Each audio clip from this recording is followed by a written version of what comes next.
ఏమేమి తేలాయి, ఇంకా ఏమేమి తేలాల్సి ఉంది అనేది ఆయన వివరించాడు. ఆయన ఏది కూడా కన్క్లూజివ్గా ఏది మాట్లాడలేదు. ఎందుకంటే ఎవిడెన్స్ కన్క్లూజివ్గా వాళ్ళకి ఇంకా లేదు.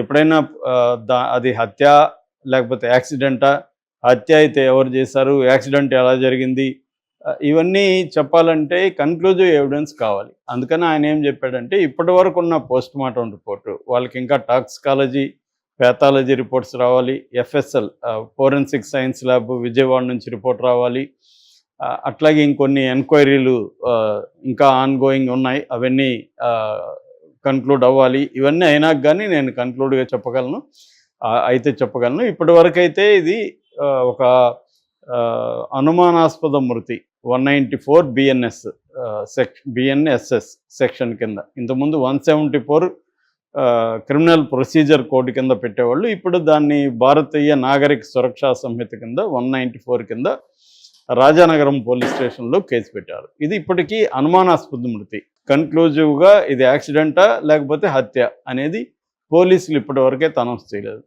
అయితే దీని చుట్టూ అనేక గందరగోళాలు ఉన్నాయి, డౌట్లు ఉన్నాయి, కాన్స్పిరసీ థియరీలు ఉన్నాయి. కాబట్టి చంద్రబాబు నాయుడు ఎస్పీ నరసింహకిషోర్తో దాదాపు ముందు రోజు 45 నిమిషాల పాటు మాట్లాడి దీని మీద ప్రజలకి విషయాలు తెలియజేయండి, లేకపోతే దీంట్లో గందరగోళాలు పెరుగుతున్నాయని ఆయన చెప్పడంతో ఐజీ వచ్చి నిన్న చెప్పారు. ఆయన బేసిక్గా ఏం చెప్పారంటే ఈ అబ్బాయి ప్రవీణ్ పగడాల హైదరాబాద్లో 11 గంటలకి 24న ఉదయం 11 గంటలకు బయలుదేరాడు.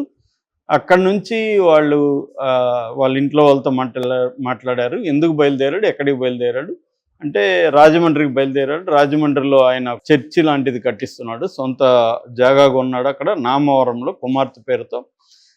సో దాన్ని అక్కడ ఆకాష్ అండ్ జాన్ అనే 2 వ్యక్తుల ద్వారా అక్కడ కన్స్ట్రక్షన్ స్టార్ట్ చేయాలని ప్లాన్ ఉంది. అక్కడ హౌసింగ్ బోర్డులో అద్దె ఇల్లు కూడా తీసుకున్నారు ఉండడానికి వెళ్ళినప్పుడు. ఆ పని కోసం ఆయన వెళ్తున్నారు. ఇది ఆకాష్, జాన్ అండ్ వాళ్ళ భార్య ముగ్గురికి తప్ప ఎవరికి కూడా ఆయన రాజమండ్రి వస్తున్నట్టు రాజమండ్రిలో కూడా ఎవరికి తెలియదు. సో ఈ క్రమంలో ఆయన 11కి తన రాయల్ ఎన్ఫీల్డ్ మీద బయలుదేరాడు మార్నింగ్ 11కి. ఆ తర్వాత చౌటుప్పల్కి 1:29 చౌటుప్పల్ దగ్గర విజువల్ దొరికింది.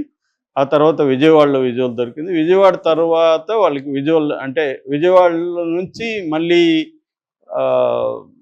బయటకు వచ్చి వేరే దీని దగ్గర గుట్టిపాడు వరకు వాళ్ళకి విజువల్స్ దొరకలేదు. సో అంటే గుట్టిపాడికి విజయవాడకి 65.4 కిలోమీటర్ల దూరం ఉంటుంది. అక్కడి నుంచి మళ్ళీ విజువల్ ఉంది, కొవ్వూరు ఉంది, అలా ఉన్నాయి. సో ఈ విజయవాడలో ఆయన దాదాపు 3 నుంచి 4 గంటల పాటు మిస్ అయ్యాడు అనేది ఇప్పుడు ఆయన చెప్తున్నాడు.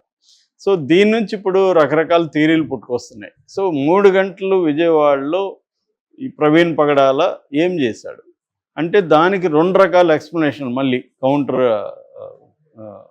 అంటే ప్రో అండ్ కాన్ అంటాం కదా. ఒక పోలీసులు అయితే మేమైతే ఏం చెప్పలేము, మేము ఇంకా ప్రైవేట్ సీసీటీవీలను కూడా పరిశీలిస్తున్నాం అక్కడ ఆ రూట్లో, అంటే ఇతను ఎక్కడికి పోయాడు ఏంటనేది మాకైతే ఇప్పటివరకు ఏం తెలియదు. ఎవరైనా తెలుసుంటే అంటే విజయవాడలో ఈయన ఎవరినో కలిసి ఉండాలి కదా, మామూలుగా అయితే కలిసి ఉంటే వాళ్ళు మాకు ఫోన్లు చేసి చెప్పండి అని ఫోన్ నెంబర్ కూడా ఇచ్చారు.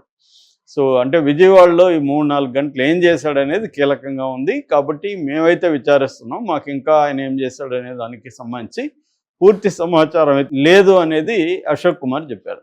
అయితే ఇప్పుడు దీని నుంచి రకరకాల థియరీలు వస్తున్నాయి. ఒకటి ఏంటంటే అంటే బీజేపీ బ్యాచ్ కావచ్చు, హిందుత్వ శక్తులు ఏంటంటే ముందు నుంచి చెప్తున్నది తను తాగి డ్రైవ్ చేశాడు, యాక్సిడెంట్ చేశాడు అనేది ఒక సింప్లిస్టిక్ కారణంతో వాళ్ళు చెప్పేస్తున్నారు.